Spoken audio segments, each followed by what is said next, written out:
Donc, ce que j'expliquais, nous, ce qu'on a pu constater à la Maison du Peuple, c'est qu'on a pris dès le 24 novembre, pour ceux qui n'étaient pas là ce matin, les Gilets jaunes en manif ont pris dès le 24 novembre un local qu'on a nommé la Maison du Peuple, avec des habitants et des habitantes dedans, et des gens qui vivaient tous les jours là. Donc, ça allait des parents qui venaient avec les enfants, on avait une salle enfant pour que les parents puissent assister. Des très jeunes, on a un Gavroche de 14 ans qui est impressionnant dans la lutte, jusqu'à des personnes de 80 ans. Et un mélange social très différent. On a des professeurs, des petits patrons, mais beaucoup de cassés du travail, de travailleuses et travailleurs handicapés, gens en RSA ou des gens qui vont de lutte en lutte.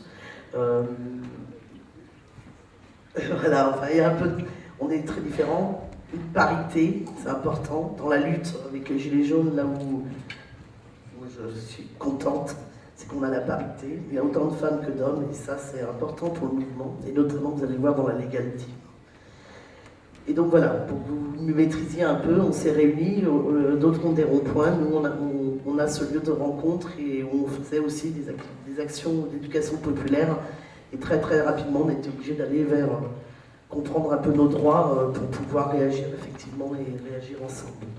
Alors effectivement, on a très vite créé une Legal Team, où, enfin, un petit groupe, pas de gens spécialistes, hein, il y a une assistante maternelle, une mère au foyer, un copain qui travaille à l'INSEE, enfin on est des gens très différents, se sont emparés de ce problème-là.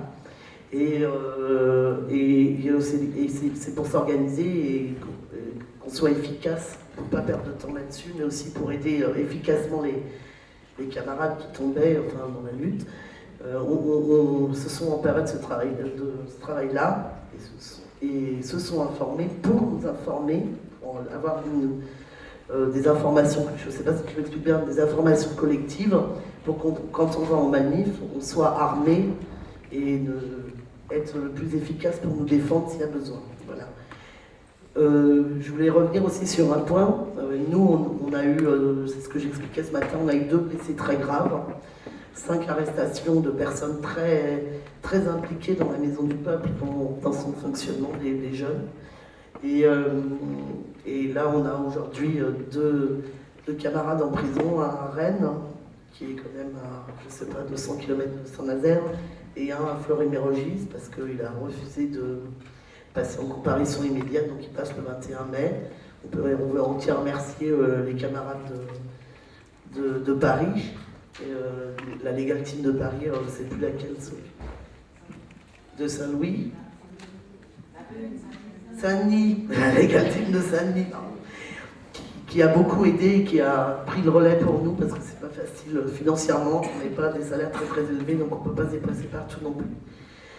Juste pour expliquer comment, ce qui nous semble important aussi, donc il y a cette Legal Team, hein, comment concrètement elle s'est organisée. Elle a été cherchée dans tout ce qui a déjà été fait, parce que la répression, elle n'a pas commencé avec les Gilets jaunes, mais elle a commencé bien avant. Donc elle a été chercher les outils qui pouvaient nous aider pour partir en manifestation avec des éléments dans la poche, ce qu'on devait faire, pas faire, quels documents on devait avoir pour pour pouvoir ne pas être en comparaison immédiate, mais donc voilà, on avait une petite liste qui était déjà parue, qui nous a été donnée. Beaucoup, enfin, c'est surtout les copines, font noter le numéro de téléphone sur les bras, ou des copains et des copines qui partent en manif, le numéro de téléphone de l'avocat au cas où. Enfin voilà, on a le numéro de l'avocat qui nous est rappelé, et elles organisent la collecte de papier pour chaque personne, quand on part en manif, qu'elles aient les éléments pour dire où habite la personne, si elle travaille et tout ça, donc on collecte collectivement les papiers. Ça, il y a ça, et puis elle nous informe régulièrement de ce qui se passe pour nos copains et nos copines. Ça, c'est la partie Legal Team. Et il me semble une chose qui est très importante dans ce travail-là, parce que quand on n'est pas touché, on ne s'en rend pas compte. On a un copain, Erwan, qui est parti en garde à vue, et lui, il a été très très impressionné, il nous a expliqué, son copain aussi, deux passés en garde à vue pour la première fois. Ils ont tenu parce qu'on leur avait donné des informations, mais très très impressionnés par la garde à vue. Ce sont des jeunes, ils militent pour la première fois. Et donc ça peut être super prenant. Et donc nous, tout ça c'est discuté en AG, et je pense que le travail collectif, la solidarité collective qui s'opère, ça aide les copains et les copines.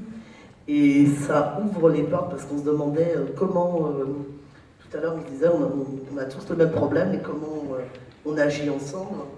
Je pense que ce qui est intéressant dans le mouvement des Gilets jaunes, c'est qu'on est très très différents, mais que quand ça touche quelqu'un qu'on voit quotidiennement, puisqu'on a des AG on avait des AG quotidiennes, qu'on voit plusieurs fois par semaine, qu'on ait 80 ans, qu'on ait 20 ans, qu'on vienne d'une banlieue, qu'on vienne du centre-ville ou pas, on ressent ce que c'est que cette répression policière sur la personne proche. Et donc ça ouvre les yeux. Je pense qu'en 6 mois, le travail au moins la MDP, je ne peux pas parler pour tous les Gilets jaunes, le travail sur la compréhension de la répression générale des autres mouvements, des mouvements des banlieues, de la ZAD qui est pas loin de chez nous, mais qui n'était pas comprise par la population la plus populaire de Saint-Nazaire, la compréhension de la lutte, la répression syndicale, elle est venue beaucoup grâce à ce mouvement et grâce à cette discussion collective qu'on a. Donc c'est important parce qu'on partage, et je pense que cette solidarité, ce mélange de personnes, c'est important pour aider au quotidien ou faire face aux troubles, parce qu'effectivement il y a des troubles psychologiques, mais les troubles psychologiques, on ne se traite pas forcément qu'avec le médecin, ça peut se traiter aussi collectivement, sans vouloir le traiter, mais le collectif aide. Alors je ne sais pas si j'ai répondu, donne-moi une autre idée, j'ai un peu tout dit. Ah oui, dans la Legal Team, on a ce qui a beaucoup aidé aussi, des familles qui ont déjà connu la prison, pas forcément pour des raisons politiques, enfin c'est toujours pour des raisons politiques à mon avis, mais qui ont connu la prison, et ça aide beaucoup à notre façon de préparer les choses et d'appréhender le réel et de la garde à vue, mais aussi de la prison aussi qu'il faut. Et elles sont, je tiens à dire, pour la place des femmes importante dans cette légalité, parce que les réponses sont très concrètes. Par exemple, il y a un truc tout con, mais tout bête, excusez-moi, quand les copains et les copines vont manifester loin de chez nous, on a toujours la crainte, elles pensent à nous dire, bon, on a fait le tour, tout le monde est rentré. Et c'est des réponses très concrètes. Et je tiens, c'est très concret et on ne se sent pas dépourvu. Voilà. Elles font un sacré boulot. Et elles nous permettent de nous saisir de tout ça aussi. Ça va. Parce que nous, on est collectifs, on n'a pas l'habitude tout seul. Hein. Donc, ça va, Christelle? Merci. Merci. Bon.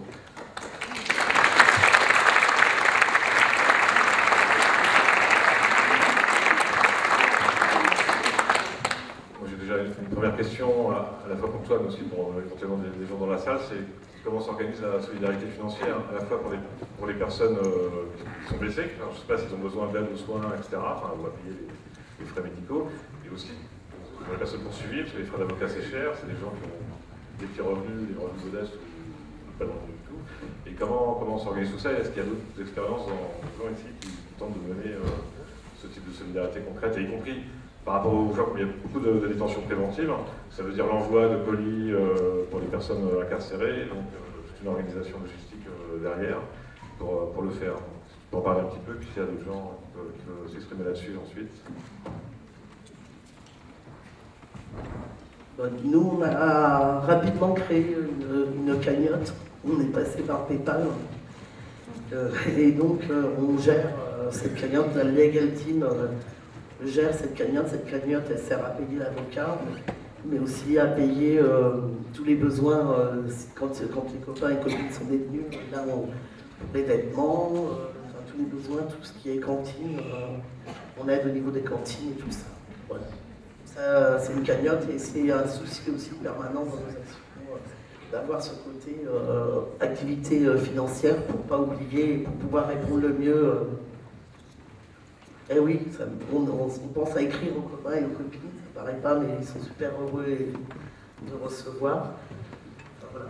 Sur les détentions préventives, je voulais en parler parce que ça devient effectivement, ça devient quelque chose de qui se répète. Je ne vais pas regarder que Christelle, mais c'est quelque chose qui se répète. Je veux dire que nous, deux copains ont été interpellés allant au procès, deux copines et copains. Ils sont passés, on leur a fait une vérification de papier, ils se sont retrouvés au commissariat. Il y a eu ça. Et à Nantes, il y a eu 2 vidéos. Et à Nantes, un copain qui nous demandait de le préciser, un gars a mis un message pour faire des banderoles à un endroit. Il a été arrêté parce qu'il mettait un message pour faire des banderoles. Et plus récemment, on a une amie du Gilet jaune, un camarade Gilet jaune, qui, comme forme de protestation, a traversé plusieurs fois la route pour bloquer le passage. On lui demande une amende de je ne sais plus combien, enfin une amende importante, et on lui enlève 6 points sur son permis. Donc elle se pose la question de continuer ou pas. Mais enfin, c'est pour ça que je disais, jusqu'où on doit perdre du temps sur cette question-là, parce qu'on sait qu'on peut nous attaquer de tous les côtés. Voilà.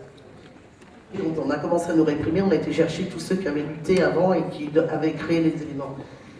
Donc on a été, et on fait, par contre, je trouve qu'il y a quelque chose, là c'est en mon nom propre, on ne va pas parler, je trouve qu'il y a quelque chose d'intéressant qui se passe avec le mouvement des Gilets jaunes, et notamment à la NDP Saint-Nazaire, c'est qu'on a trouvé beaucoup, on ne se rencontre pas.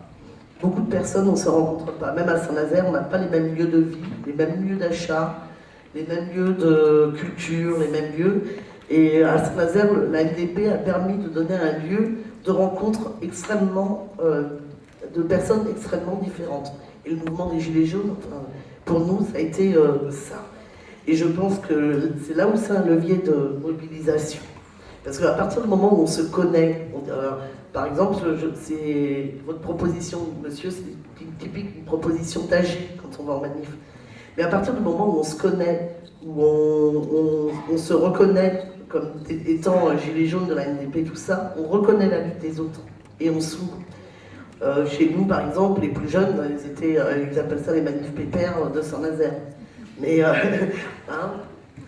ils préfèrent aller sur les manifs régionales. Et nous, on reconnaît, on comprend cette nécessité des jeunes d'aller sur des manifs où on a des gens qui préfèrent les blocages. On reconnaît toutes les formes que peuvent prendre nos luttes et on les reconnaît, même si c'est pas notre préféré, on la reconnaît et on l'appuie.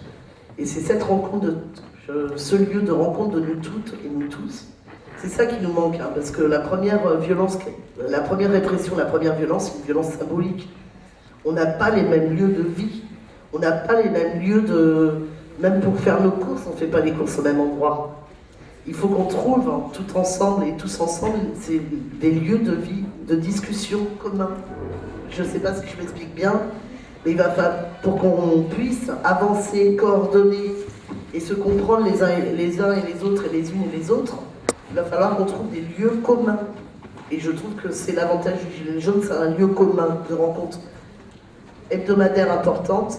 Enfin, au moins ça a été pour nous à l'MDP, mais je pense que c'est dans beaucoup d'autres lieux, parce qu'on était 250 à l'Assemblée des Assemblées, enfin entre 200 et 200 délégations à l'Assemblée des Assemblées.